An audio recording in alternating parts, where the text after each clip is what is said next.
Fala aí, meu amigo ligado no Toque Passa, chegando de volta nessa sexta-feira. Eu falei que eu voltava para falar das notícias, falar também do final de semana de NFL e é claro que estamos aqui mais uma vez para comentar muita coisa do futebol americano. Quero contar, como sempre, com a sua colaboração, aquela curtida no vídeo, aquele comentário aqui embaixo, se inscrever no canal, compartilhar o Toque Passa. Se puder fazer parte do nosso clube de membros, eu agradeço de coração. Tô louco para sortear essa camisa oficial de um time da NFL, que você que vai escolher o time aqui, tá? Quando chegarmos em 100 membros, vou sortear uma camisa, tem Telegram, tem muita coisa. Também convido você a conhecer a Fanatic Sports Nation, uma loja sensacional. Aqui embaixo tem o link, tem cupom de desconto, garanto que você não vai se arrepender. E vamos nessa! É o segundo vídeo na sexta-feira, uma maravilha. Roda a vinheta. Vamos começar aqui falando, a gente já falou, né, da vitória dos Ravens sobre os Buccaneers. Você pode conferir no vídeo que aparece aqui em cima ali, confere depois, né, porque agora assiste esse aqui, depois você vai lá e assiste o outro. Tem 2 vídeos nessa sexta-feira e é hora de passar pelas notícias, né. Vou começar aqui falando do divórcio do Tom Brady com a Gisele Bündchen. A informação diz que vai ser confirmada nessa sexta-feira aqui, segundo o TMZ. Brincadeira, não vou passar por essa notícia não, é só para citar em alguns momentos, para falar o quão ruim está o 2022 do Tom Brady, né? O cara que sempre teve sorte no amor e no jogo, agora tá aproveitando o outro lado da moeda, mas não é uma notícia que a gente vai tratar aqui não. Vamos começar falando das trocas. Teve mais uma troca na quinta-feira, que a gente não passou aqui ainda, que foi o Kansas City Chiefs adicionando um wide receiver com histórico de New York Giants, mas não é o Odell Beckham Jr., como todo o torcedor está aguardando, esperando, né, com o Kelce fazendo aquele comentário lá que ele mudou o contrato dele, abriu espaço no cap, mas por enquanto quem chegou foi o Kadarius Toney, jogador que foi draftado na primeira rodada do ano passado. Foi a 20ª pick geral do último draft, né, no draft de 2021, não, né, no último, no penúltimo draft. E agora foi trocado por uma escolha de terceira rodada, que é condicional, uma escolha que os Chiefs vão receber pela contratação do Ryan Poles lá pela equipe do Chicago Bears, mais uma sexta rodada do ano que vem.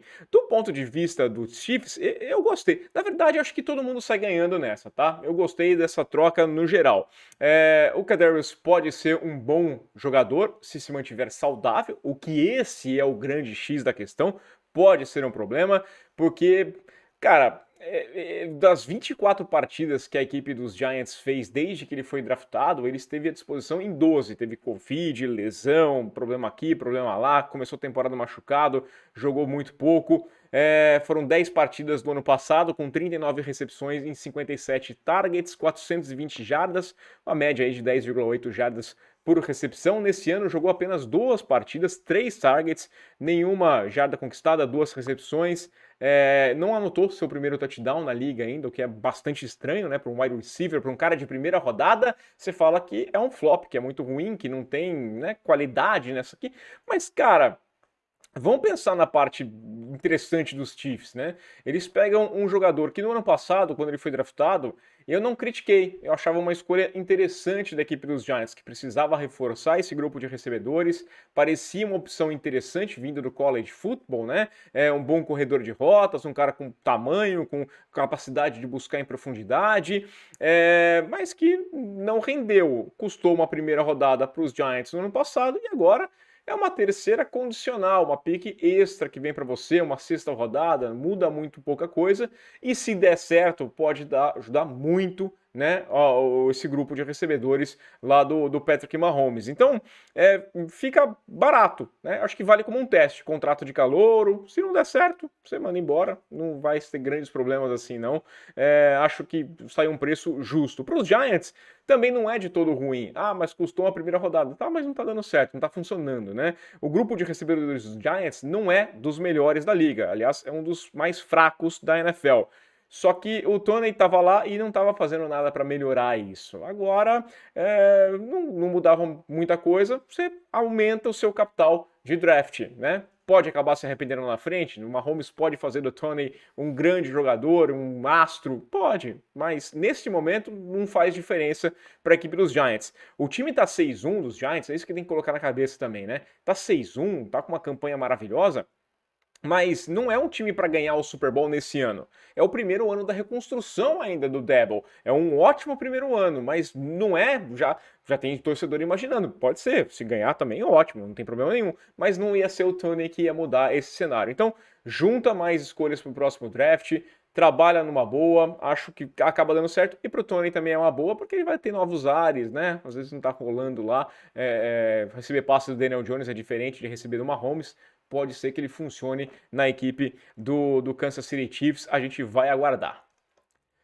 Por falar em trocas, eu comentei ontem, né, do contrato do Robert Quinn, né, recém-contratado pela equipe dos Eagles, na troca lá com o Chicago Bears. Falei que ele tinha mais 2 anos de contrato, além desse ano aqui, 2023, 2024, 14 milhões ano que vem, se não me engano, e 13 no outro, são 27 milhões, não sei se é invertido, 13 ou 14, mas era assim o contrato dele, porque a equipe dos Eagles e o Quinn chegaram a um acordo para abrir mão desses últimos 2 anos de contrato, não tinha grana garantida nesses valores, então o normal seria a equipe dos Eagles de dispensá-lo depois. Poderia ter rolado até, inclusive, na equipe dos Bears, né, se ele tivesse continuado lá em Chicago. Então ele só abre mão dessa possibilidade de ser dispensado e o ano que vem ele é free agent e resolve a vida dele. 32 anos já, pode ser que ele se aposente, dependendo como for esse ano, a gente não sabe o que vai rolar, mas já fica lá na frente. E se a equipe dos Eagles quiser ficar com ele, vai conversar também, chega num acordo, acho que uma boa aposta. Esse acordo de cavaleiros é bastante interessante, já resolve a parada para o Robert Quinn. Para fechar as notícias aqui e passar para falar do final de semana, para os jogos, falar do desfalque de peso para a equipe do Cincinnati Bengals, né? Porque o Ja'Marr Chase deve perder aí entre 4 e 6 semanas, né? Deve ser colocado inclusive na Injury Reserve. Já vai ficar de fora dessa partida de segunda-feira, o Monday Night Football entre Bengals e Cleveland Browns. Tem um problema no quadril e aí ele pode ser colocado, segundo a informação lá da NFL Network, pode ser colocado na Injury Reserve, o que automaticamente o tira de 4 jogos. Não é uma lesão, segundo todas as informações, que acaba com a temporada do jogador, um dos principais astros da equipe dos Bengals, né? O ataque tá funcionando, o time tá pegando no breu, o Burrow, essa conexão com o Chase é tão maravilhosa, mas deve ficar um tempinho de molho aí. É uma lesão que ele sofreu lá na semana 6, na vitória dos Bengals sobre o New Orleans Saints, e ele falou que está incomodando ele desde então. Incomodado na semana passada contra os Falcons, ele teve ali 8 recepções, 130 jardas, 2 touchdowns. Incomodado. Esse é o Ja'Marr Chase sentindo dores, tá? Mas ele foi muito bem e agora deve ficar um tempinho fora, né? Essa situação.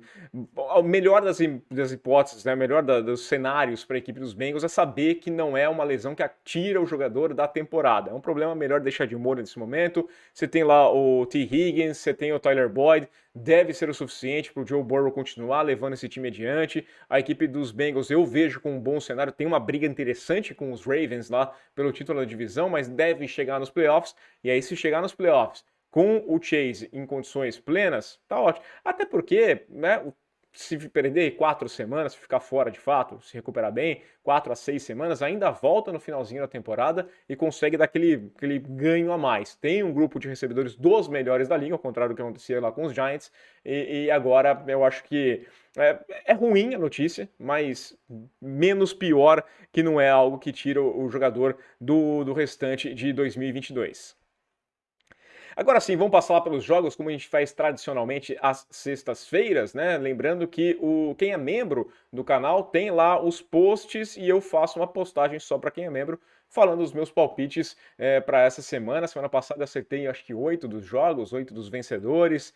Poderia ter sido um pouquinho melhor, né? Não fosse aquele tropeço dos Patriots contra a equipe do Chicago Bears, que pegou todo mundo de surpresa. A maioria das pessoas de surpresa, né? Um ou outro sempre aposta o contrário, mas pegou muita gente de surpresa. O normal seria os Patriots vencerem. Nesse final de semana a gente começa mais cedo. Tem jogo no Brasil às 10h30 da manhã. Né? O jogo que acontece aqui na Europa já à 1h30 da tarde, é isso, né? O jogo é em Londres, só que acaba o horário de verão na Europa, então é 1h30 da tarde, 10h30 da manhã no Brasil, entre o Jacksonville Jaguars, jogando em casa, em Wembley, contra a equipe do Denver Broncos. Russell Wilson deve jogar, né? Ficou de fora da semana passada, parece que está melhor, deve ir para o jogo. Vai ser interessante ver o Russell Wilson encarar essa equipe dos Jaguars, que tem uma defesa boa, esse ataque não funciona. Meio que já está nas últimas esperanças da equipe dos Broncos, né? Porque já é difícil até imaginar conseguindo avançar nesse momento com 2-5. São duas equipes com 2-5, né? E os Broncos precisam responder o mais rápido possível. O Jaguars 2-5 não é o que eles queriam, imaginavam um avanço, eu imaginava inclusive que teriam um avanço um pouco maior, mas não é muito longe do esperado, não era o ano também já para sonhar. A equipe dos Broncos sim esperava mais já nessa temporada. No segundo horário, que eu vou destacar segundo horário, que é o primeiro tradicionalmente, né, das 2 da tarde de Brasília. Eu vou destacar o Carolina Panthers visitando a equipe do Atlanta Falcons, porque esse jogo, curiosamente, vale a liderança da NFC Sul, né, porque os Panthers venceram os 2 confrontos que fizeram dentro da divisão. Venceu já os Saints, venceu os Buccaneers semana passada. Se vencer os Falcons, os Panthers, sem treinador, sem McCaffrey, sem o Robbie Anderson, sem o rumo, pensando no ano que vem, vão liderar a divisão. É isso mesmo, né? Então vale a pena ficar de olho. Acho que os Falcons são favoritos, vejo uma qualidade maior nos Falcons, né? Os Falcons estão lá com 3-4, podem assumir a ponta também, se vencerem o jogo, fica 4-4 e assume a liderança da divisão, mas o curioso é pensar nos Panthers poder serem líderes dessa divisão ainda. Se der a vitória dos Panthers, todo mundo fica ali empatado com 3-5, os Saints jogam contra os Raiders nesse mesmo horário, se vencerem também ficam 3-5, aí todo mundo fica lá no 3-5 ainda. Comentei um pouquinho no vídeo lá falando da derrota dos Buccaneers.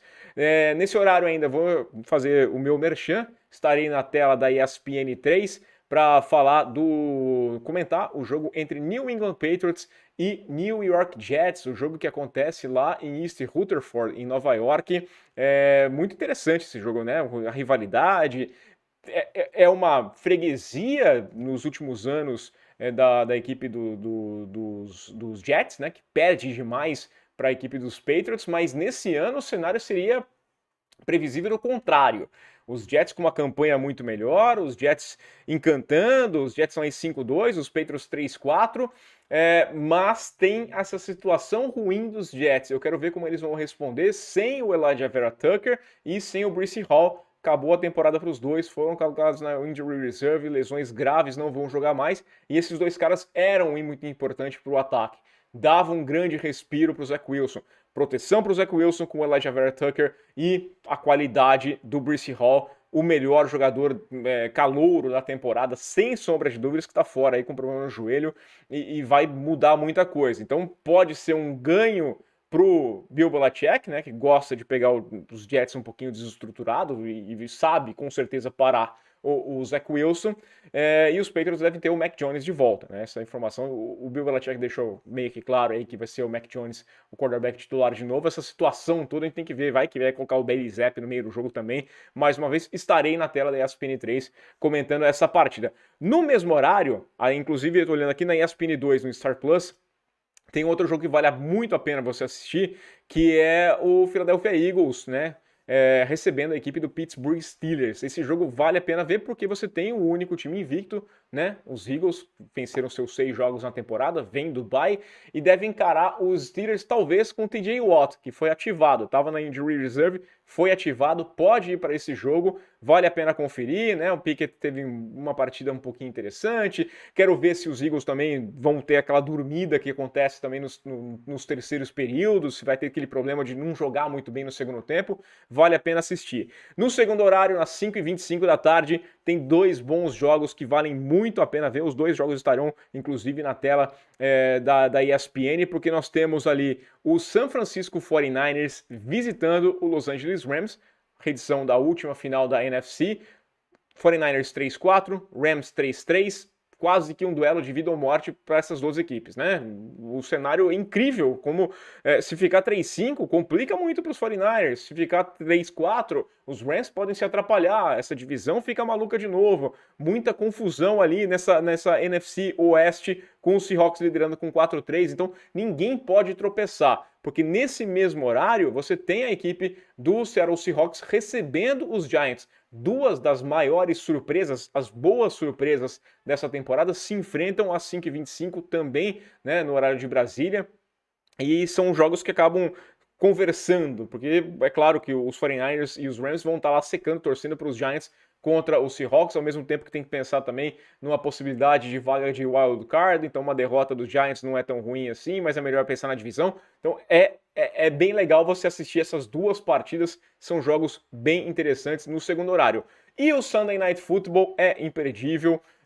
O Buffalo Bills vai receber o Green Bay Packers e é uma coisa muito engraçada, porque pela primeira vez na carreira o Aaron Rodgers vai ser azarão, né, underdog, por 2 dígitos. Né, a expectativa de uma vitória aí dos Bills por mais de 10 pontos sobre os Packers, porque os Packers estão caindo pelas tabelas, 3-4, também situação preocupante, situação que tem que olhar, porque os Vikings jogam mais cedo contra os Cardinals, se vencerem ficam 6-1, e os Packers estão 3-4, e aí a divisão meio que vai embora e você tem que pensar em wildcard. Dentro da NFC é possível, mas não pode bobear, de forma nenhuma, precisa jogar bem. Só que lá em Buffalo, o favoritismo do Buffalo Bills é de fato muito, muito, muito grande, porque é um time mais completo e eu vejo um time muito bom para conquistar alguma coisa. Como eu disse, os meus palpites vão entrar no ar nesse sábado ainda, tá? Para quem é membro do Toque Passa.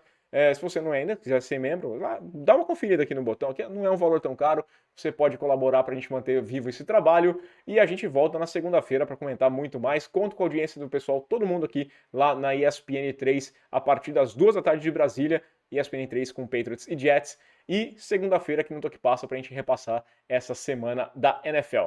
Aquele abraço!